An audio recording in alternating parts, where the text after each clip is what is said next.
Биз азыр муну жогорку кеңеште отурган Райымбек Матраимовдун могу депутаттары Шайлообек Атазов, Айбек Осмонов, Надира Нармуатова, Искендер Матраимов, мына ушуга окшогон Райымбек Матраимовдордун бардыгын кландарын канаттарын кыркыш керек, мыйзам боюнча кыркыш керек. Биз кыргыз эли, мекеним Кыргызстан, биримдик бизге кандай мамлекетке кыянатчылык жасаганын биз унутпашыбыз керек. Акчалуу адамга эч качан кошомат кылбайлык, ачыгын айтып туралык бардыгын. Биз азыр жогорку кеңеште мынакей Райым Матраимовдун бир тыган байкеси отурат, Искендер Матраимов. Мен ал киши менен алазам да жок, березем да жок. Бирок ал бүгүн интервью берип атат. 25 000 киши мени шайлаган дейт. Урматтуу Искендер Матраимов мырза, биз сиздердин шайлооңуздарды билебиз, кандай болуп шайланып келгениңиздерди. Эл кандай кылып шайлаган, элди кандай кылып сатып алгансыңар. Биз сиздердин мындай шайлооңордун жыйынтыгын көргөнбүз. Мекеним биримдик менен мекеним Кыргызстан элди ачык сата баштаганда Кыргыздын намысы ойгонуп, экөөнү тең мындай айтканда 9 сааттын ичинде көткө тээп айда берген эки партияны тең. Мына биз Матраимовдорго окшогон күчтүү кландарды ушундай түп тамыры менен тазалабасак, биз Кыргызстандын келечеги болбойт. Анткени күчтүү план, күчтүү кландар келсе, булар бир дагы бийликти жакшы иштетпейт. Булардын максаты төңкөрүш гана болот. Төңкөрүп өзүнүн кишисин алып келиш керек.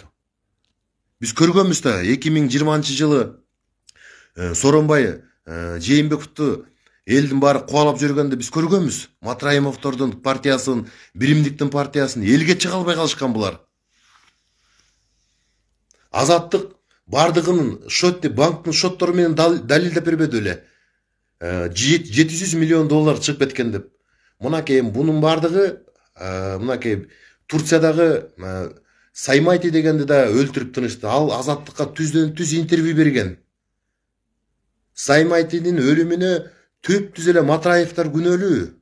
Анткени ошолордун дилюгасын, ошолордун кланынын уурулугун, системанын түбүн айтып коюп атат.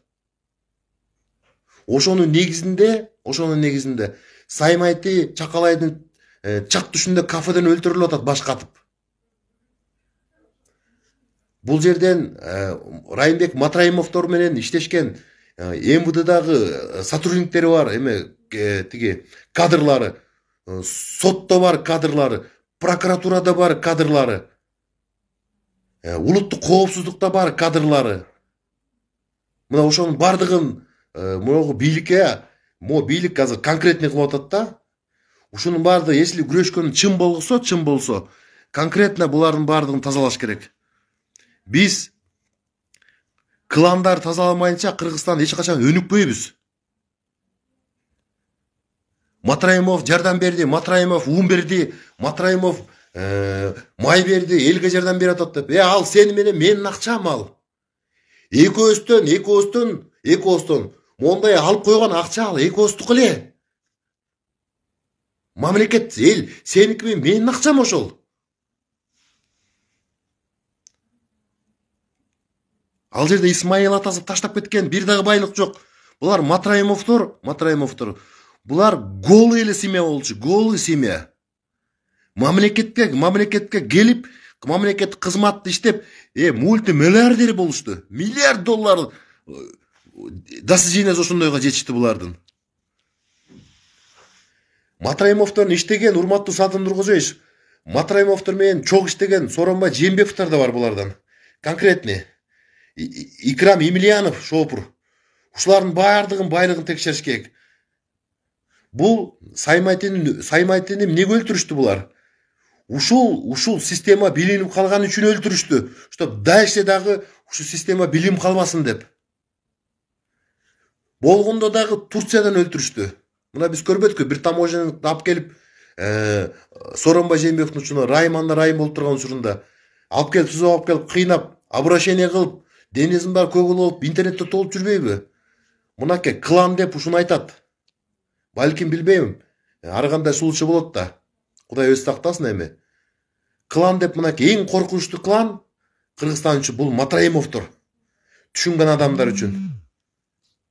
Аябай чоң коркунучтуу клан бул. Камчыбек Ташиев, Садыр Жапаров, сиздер аябай туура кылып атасыздар. Ушул кадамдарды аябай серьезный кадам таштадыңыздар. Ушуну эми доказ этегине чыгыш керек.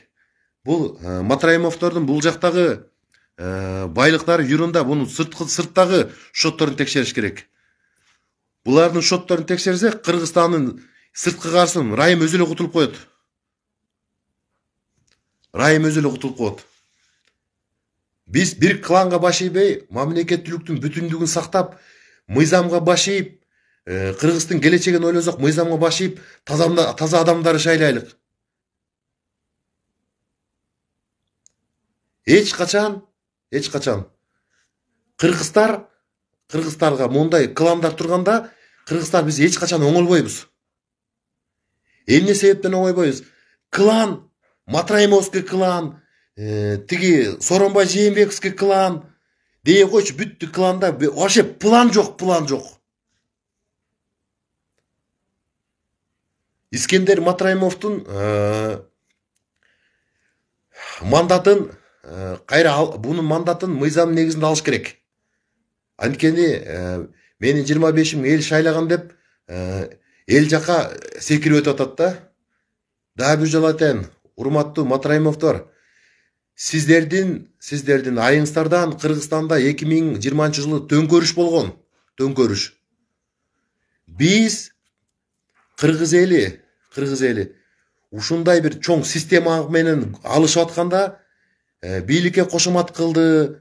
Бул тигинин кишиси бийликтен бир нерсе алып койгон деген сөздү токтотуп, наоборот ушундай жүлүгаларды, мамлекетти тоногон шпаналардын бардыгын косяктарын айтып туруш керек. Мынакей ушундай кландардын айынан 1,5 миллион киши мигрант болуп тентип жүрөт көрүнгөн өлкөдө. Ал да Африкага кетишти. Садыр Нуркожоевич, Камчыбек Кыдыршаевич, Матраимовдун системасын тазалаганга биз Кыргыз эли, жалпы Кыргыз эли, биз сиздерди колдойбуз. Мен бул бийликти да колдогон эмесмин. Менин өзүмдүн жеке пикирим бар, өзүмдүн позициям бар. Эң биринчилерден бул бийликке да мен сынайткам. Эң биринчи жолу 2021 жылы УКМК мени чакырган эң биринчи жолу. Анан кийин айтышыңар мүмкүн, бийлик бир $200, $300 берип койсо Матраимовду жамандатат деп. Менин курсагым ток. Мен бийликтен бир тыйын албайм. Болгону өзүмдүн гана мнениемди айтып атам. Сиздердин, биздердин келечегин ойлоп, мамлекеттин келечегин ойлоп, мен өзүмдүн мнениемди айтып атам. Мен бирөөдөн бир сом албайм, Кудайым сактасын. Үйүм бар, жайым бар, курсагым ток, кийим бүтүн. Матраимовдордун республика боюнча бардык кландарын тазалаш керек. Бүттүк кадрларын, УКМКдагы кадрларын, жогорку соттогу кадрларын, шаардык соттогу кадрларын, прокуратурадагы, МВДдагы буларды таптаза кылбайынча бизде реформа жакшы болбойт. Анткени жылаанын башын алсаң, арка жагы кыймылдай берет, куйрук жагы. Ошон үчүн бул бийликтен мондай чечкиндүү кадамдарын колдой беришибиз керек, урматтуу кыргыз элим.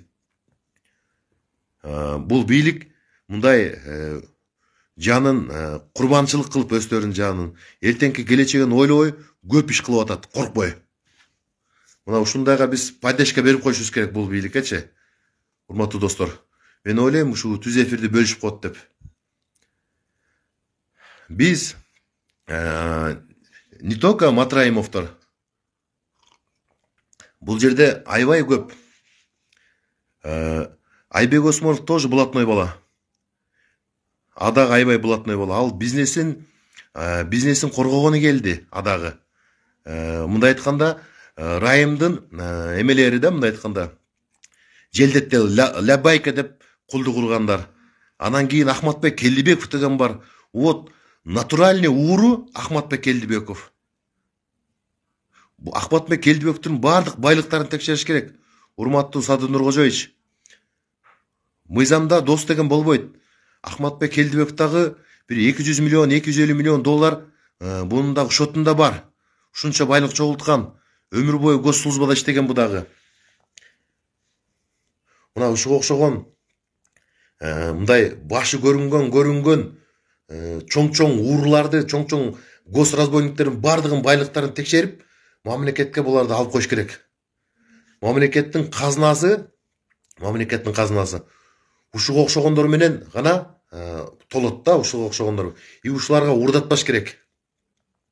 Нариман Тюлеев жөнүндө эфир кылгам официально. Ал эфирим бар. Кыскасы, урматтуу достор, Искендер Матраимовго окшогон Матраимовдун бүр туугандары бул жогорку кеңеште отурбаш керек. Булардын ким экенин биз билебиз да. Райымбек Матраимовдун бүр туугандарын ким экенин кыргыз эли билет. Бул менен чогуу плюс Асылбек Жээнбековду камаш керек. Төрөбай Зулпукаровду камаш керек. Сооронбай Жээнбековду камаш керек. Жээнбековдун кландарын полный камаш керек. Анткени Жээнбековдор буларга түздөн түз тиешеси бар. Мен ойлойм, как раз Саймайти Сооронбай Жээнбековдун убагында атылып өлтүрүлдү да. Турциyaданчы. Бул Саймайтинин өлүмүнө Сооронбай Жээнбековдор дагы тиешелүү болуп калышы толук мүмкүн. Анткени Сооронбай Жээнбеков Райымды көзүнүн карегиндей караган. Көзүнүн карегиндей караган. Мынакей биз мамлекет эл ушу мамлекетибиз оңолсун деп ушундай президенттерди шайладык. Бирок бардыгы Райымга кулдук уруп кетишти да. Мына көрдүңөрбү? Кланды булар кандай клан түскөн? Мындай айтканда, империя болгон, империя. Райымдардын империясы болгон. Ушулардын айынан 19 жашар үмүт өлүп отурат. Шайлоонун таза эмес өткөнүнөн, элди сатып алганынан, ортодо жанжал чыкканынан, ал тарап бул тарап ыраазы болбогондон ачык эле элди сатып алышып, этеги төңкөрүш менен бүттү. Бирок кайра эле жогорку кеңештикке баягылардын таягы болуп, Райым Матраимовдун кадрлары келип, тыпыйып отуруп калышты. Бул деген сөз биз Кыргызстан эч качан алдыга жылбайт деген чоң белги. Бул депутат деген статус. Бул айлык алуучу эле бир мыйзамдаштырылган мандат. Анын ар жагында система. Бул сенин менин келечегимди талкалай турган бир чоң бир клан жатат. Менин балам, сенин балаң, анын баласы неберебизге чейин 300 жылга чейин биз балдарыбыз мигрант боло турган системалар жатат алдыда. Ушу Матраимовдордун, Матраимовго окшогон чоң кландардын эсебинен биз президенттин ушуга окшогон кландарды менен күрөшкөнүн баарыбыз колдоп туруш керек. Урматтуу достор, урматтуу кыргыз элим. Бул кошоматчылык эмес. Мага чынын айтыш керек, президент дагы, Ташиев дагы бир сындырып нан бербейт. Мен өзүмдүн ырыскымды өзүм таап жейм. Мына ошентип айтайынчы. Анан бул бийлик бирдеке берип койсо керек, дагы бирдеке ооз тийгизип койсо деген сөздөр болушу мүмкүн. Бирок Кудайым сактасын. Ток үбүлөдө чоңойгом баламын. Карыным ток. Кудайга шүгүр. Ошол урматтуу достор, эфирди бөлүшүп коесуздар деп толук ишенем дагы бир жолу. Искендер Матраимов айтып атат, сиз 25 000 киши мени шайлаган депчи. Ошто кара сууда, Матраимовдор кара сууда. Мындай айтканда, Фираун экен да, Фираун. Фираун деген билесиңер да, мен Кудаймын деген да. Мына ошондой үргөнгө жетип калган да. Бардык жерге системанын булар өздөрүнүн кадрларын коюп келген. Ошон үчүн эмне үчүн Матраимов камалбайт? Мына системанын күчтүүсүнөн камалбайт. Ана 2,5 миллиард сом кусту. Бул Райым үчүн 2,5 миллиард сом бул бир эле түкүргөнгө барабар. Бир эле түкүргөнгө.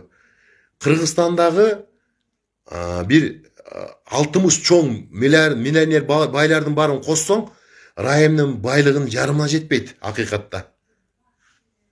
Мына бир чакан чөйрөдө бир сөз болгон, Райым күнүнө $7 миллион табат деп. Эми өзүңөр элестеткиле, бир жылды 12 ай 7-ге бөлүп койгоч канча миллион доллар. Bir күндө 7 миллион доллар табат деген бир кыска курукта сөз болгон да. Ушул баягы элдин арасында айтылып жүрөт. Рахмат урматтуу достор, көңүл бурганыңыздарга. Түз эфирди бөлүшүп коюңуздар, сиздердин сураныч.